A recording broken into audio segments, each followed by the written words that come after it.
Salt Lake City, Utah, the author of a children's book about grieving, accused of killing her husband. Prosecutors say Kouri Richins poisoned her husband, Eric, with a lethal dose of fentanyl in March of 2022. Tonight, we break down the details of the accusations against this mother of three. I mean, I can give you 3 good reasons that he stuck around, and they're all under the age of 10. He lived for his boys. He would have done anything for his boys. Family feud that went too far. Timothy Bleefnick, who once appeared on a popular game show, now stands trial for the brutal murder of his estranged wife, Rebecca. The mother of 3 was found shot to death inside her own home. This brutal crime has had the Quincy community on edge. Court records show the couple was going through a divorce and both had restraining orders against each other. Now, it doesn't matter what the survey says, only what the jury will decide. The Family Feud murder trial. Coverage begins this week only on Court TV. Do you have an idea for a story you would like to see or a comment on our coverage you want to share? We want to hear from you. Call our Scripps News viewer hotline at 833-4SCRIPPS. That's 833-4SCRIPPS.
Free Movie Channel has something for everyone.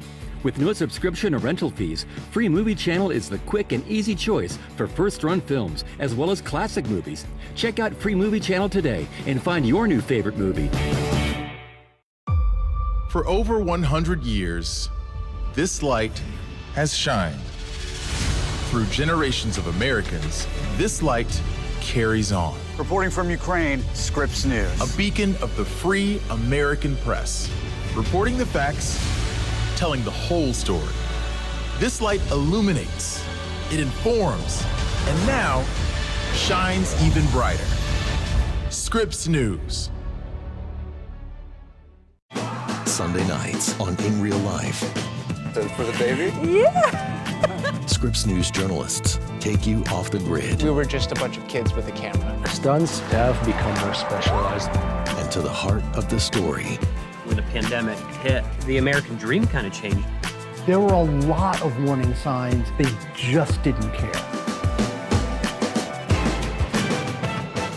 In Real Life, Sunday at 8, 7 Central, only on Scripps News.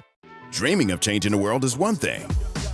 Building the community to actually do it, that's real. Sometimes we need to come together to elevate higher. Introducing Bounce Community, a new bond between Bounce and you. Together we celebrate, engage, and empower. Together through partnership outreach, each month we'll spotlight people making impactful change, giving back, spreading love, elevating the community. Bounce Community. To get started, go to bouncetv.com/community.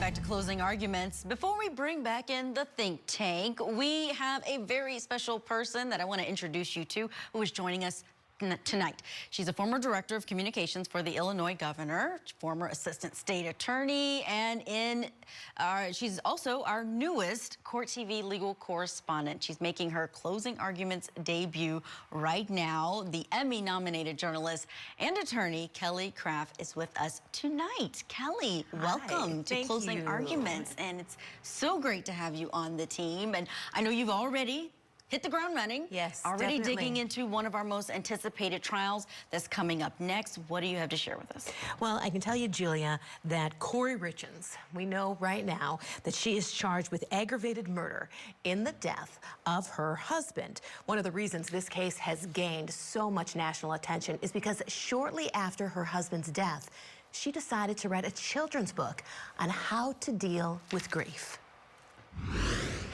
No matter if it's a parent, a sibling, or a friend, talking about loss with kids can be a tricky subject. Joining us now is author of Are You With Me?, Kouri Richins. A year after her husband Eric died, Kouri Richins began a book tour promoting her children's book, which counseled children how to deal with grief. In an interview with ABC4, she explained what inspired her to write the book, Are You With Me? My husband passed away unexpectedly last year. My kids and I kind of wrote this book on the different emotions and grieving processes that we've experienced last year. 2 months after this television appearance, Richins would be charged in connection to the death of her husband. Back in March of 2022, Kouri called authorities to report her husband, Eric, was dead. A medical examiner would discover 5 times the lethal dosage of fentanyl in his system. According to Richins' statement to police, she made her husband a Moscow Mule in celebration of Kouri closing on a house for her business. She then slept with one of her children, and when she came back to her and Eric's bedroom, she said he was cold to the touch. An unnamed acquaintance claims to have sold Kouri fentanyl. Eric Richins' family attorney spoke to Court TV about the case. They knew that he didn't die of a drug overdose that he had caused himself. They knew that he was suspicious of Kouri, and I think that there's some sense of relief right now. They finally put together what appears to be a very compelling case with evidence, with witnesses. According to court documents, prosecution believes Kouri began plotting Eric's murder back in January of 2022 when she attempted to change his life insurance policy. Eric was notified and changed it over to his sister. Then, on February of 2022, Kouri contacted an unnamed acquaintance asking for some of that Michael Jackson stuff, and she received 15 to 30 fentanyl pills. 3 days later, on February 14th, 2022, after Valentine's Day dinner, Eric became very ill and told a friend he believed Kouri was trying to poison him. About 2 weeks later, Kouri reaches out to her contact again, asking for more fentanyl pills. And on March 4th, 2022, Eric was found dead of a fentanyl overdose. He was moving money. He was preserving his assets. He was doing what he could to take care of his boys. She had changed the life insurance beneficiary. She had changed his business partner's buy-sell agreement. She had done some things. He knew that something was going on. He alerted his family, and he said, I think she's trying to kill me. And he even went so far as to say, if something happens to me, if something horrible happens to me, I want you to have Kouri investigated. A year after Eric's death, locked in a $3.6 million estate battle with Eric's sister, Kouri releases her children's book on grief.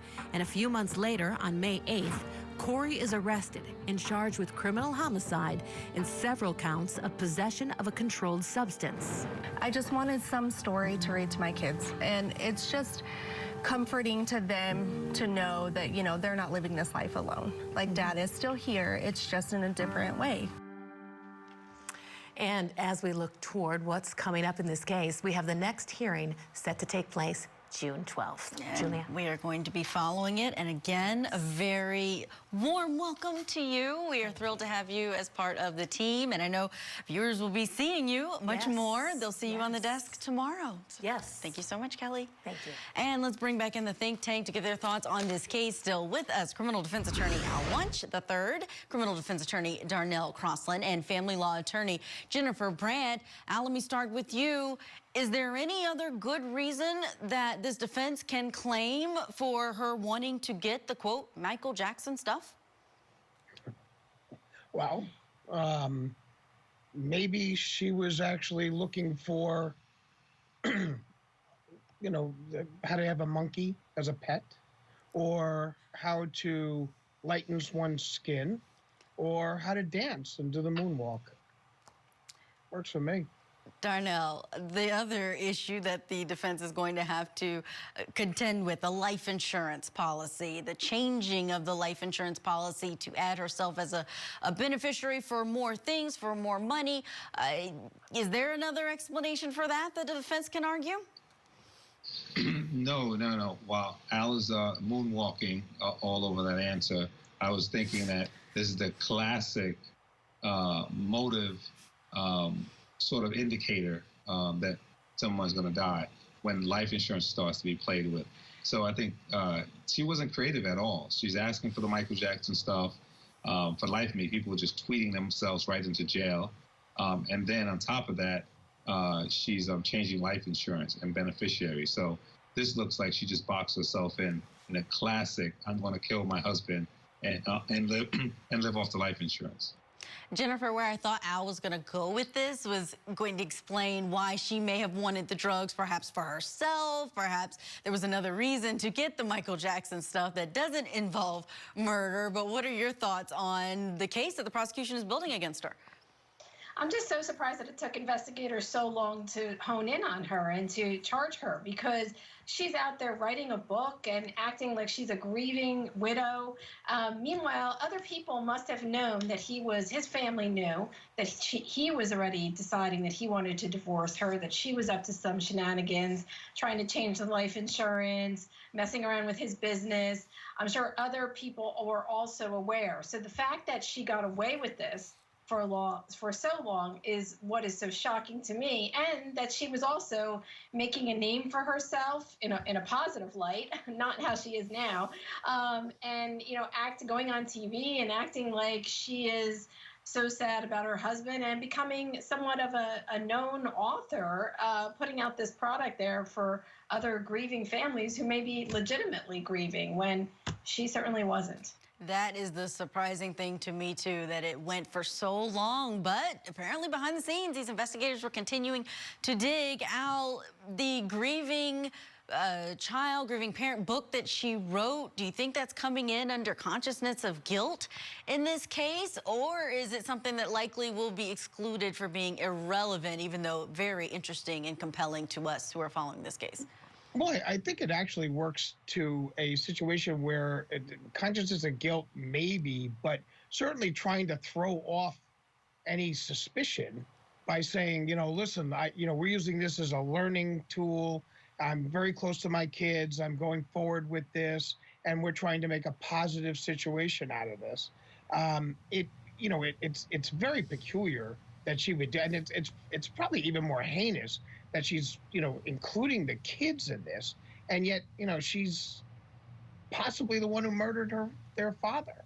So it's a pretty horrible thing. I think the book's definitely coming in, and if I was the prosecutor, I'd have it in my opening statement. Darnell, the last words. We see this in some cases. Sometimes it comes in, sometimes it does not, where he told family, if something happens to me, look at the missus. Yeah, those situations are like what they call like dying declarations. And this is a little bit further from it because it's normally the last word you say before you die. And the courts tend to have those words survive hearsay like objection because they say it shows like sort of what the person was going through, not necessarily the truth of it, but is uttered under like these extreme stressful moments, and the court will allow that to come in.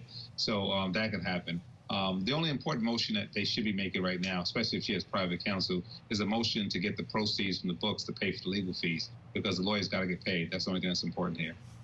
Jennifer, you mentioned the timing, how surprising it was that it took investigators this long. Here's another timeline I want to ask you about.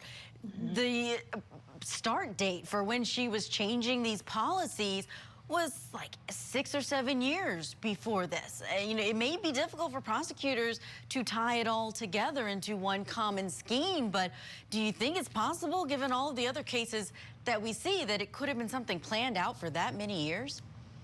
Oh, sure. And I mean, as a divorce attorney, I see people who have lived in very unhappy marriages for a long time. So it wouldn't be surprising to me that someone was unhappy for 6 years, 10 years, and was making maybe not moves to kill him necessarily, but making moves to sort of set herself up. I mean, here with the life insurance, it sounds like, well, she's only going to get those proceeds if he dies. So I think it's really good evidence for the prosecutor. But a lot of times people start you know, making financial decisions or doing things that will set themselves up for an end of a marriage.